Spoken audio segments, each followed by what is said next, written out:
Pemirsa, selalu ada hikmah. Balik lagi dengan narasumber inspiratif kita, Pak Ade Suparno. Kau pengen lanjutannya lagi nih.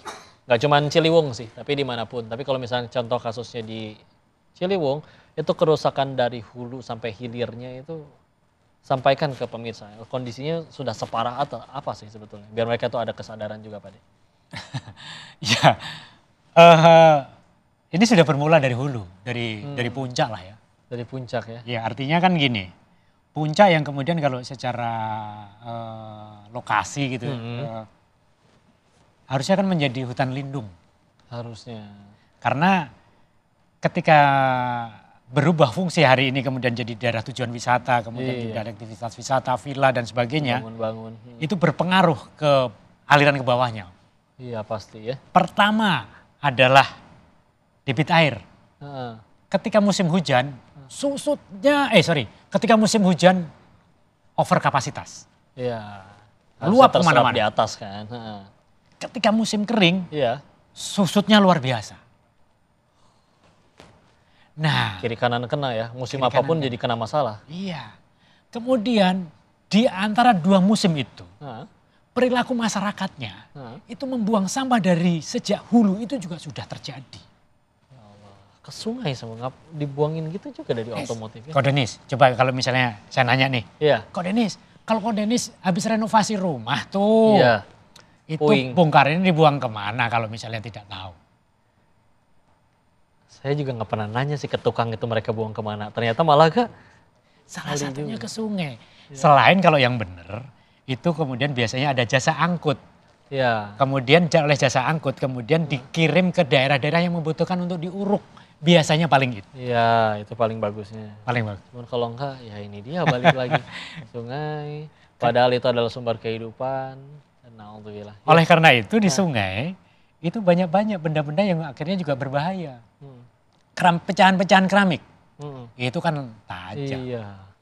Itu bisa melukai kita kalau misalnya ke sungai kita tidak pakai alas kaki, kemudian pas yang di paku, beling. Belum lagi lele koneng. Ini juga ada. Kalau lele koneng organis masih Iya, ada masih ikan oke ya. selesai lah ya. Iya, Tapi sudah. kalau jumlah banyak ya. Masya Allah. Pak De, kasih pesan dong ke semua yang nonton terkait yuk bangkitkan nih kepedulian kita. Gak cuma Ciliwung aja tapi sungai manapun. Sampai istilahnya gerakan ini tuh akhirnya nggak sendirian. Karena sebetulnya nanti yang jadi masalah kan semuanya ikut kena ya. Kita sampaikan kepada semua yang nonton Pak De, lihat ke kamera. Ya pemirsa, selalu ada hikmah. Kebutuhan hidup kita yang paling sangat mendasar pertama adalah air bersih untuk kebutuhan sehari-hari dan air minum. Yang kedua adalah makan. Nah, dua hal pokok ini tidak mungkin dapat kita nikmati kalau pertama sumber daya air kita tercemar. Ketika sumber daya air tercemar, yang pertama akan mendapatkan konsekuensi adalah kita. Kenapa?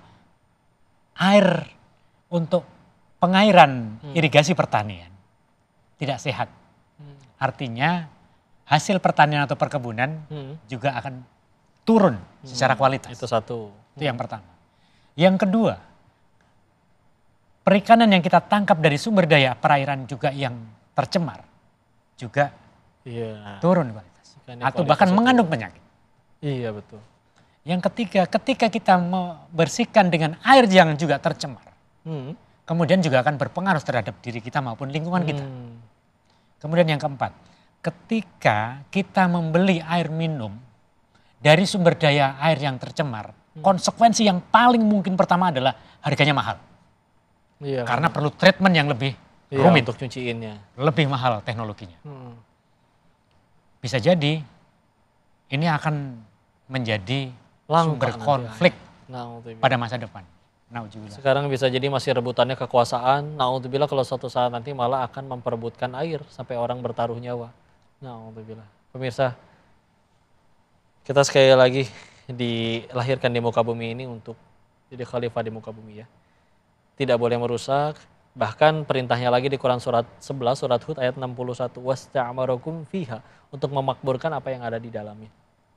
Jangan dikira kita buang sampah sembarangan. Itu nggak akan ada hisapnya.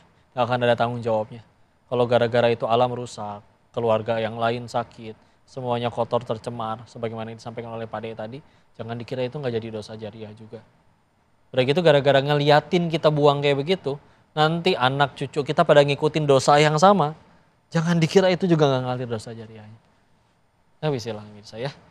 Islam itu agama yang rahmatan lil alamin. Maka sungai-sungai ini titipan dari Allah. Siapa yang paling baik dari kita semua justru ada yang bisa memakmurkan itu semua sampai jadi pahala jariah buat kita. Pak De, atas sangat makasih banyak. Terima kasih Ko Denis. Doain saya Pak De Sehat-sehat, selalu. berrezeki panjang Mudah-mudahan umur. nanti bisa ikut ke sungai. Alhamdulillah sama-sama di Bogor. Amin. Tukeran kontaknya nanti ya pemirsa. Inilah hikmah yang kita ambil dari episode kali ini. Jangan kemana-mana kalau pengen cari episode-episode terbaik yang penuh hikmah. Selalu saja saksikan di SAS. Selalu ada hikmah. Sampai jumpa di episode selanjutnya. Assalamualaikum warahmatullahi wabarakatuh.